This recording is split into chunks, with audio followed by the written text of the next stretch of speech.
Stop stressing over dinner plans.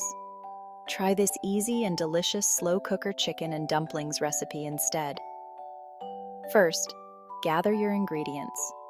You'll need 2 boneless, skinless chicken breasts, 4 cups of chicken broth, 2 cups of frozen mixed vegetables, 1 can of cream of chicken soup, 1 teaspoon of garlic powder, salt and pepper to taste, 1 can of refrigerated biscuit dough. Now, let's get cooking. Step 1. Place the chicken breasts in your slow cooker. Step 2. Pour in the chicken broth, veggies, soup, garlic powder, salt, and pepper. Mix it all up. Step 3. Cook on low for 6-7 hours. Step 4. Shred the chicken with 2 forks. Step 5. Cut the biscuit dough into small pieces and drop them into the slow cooker.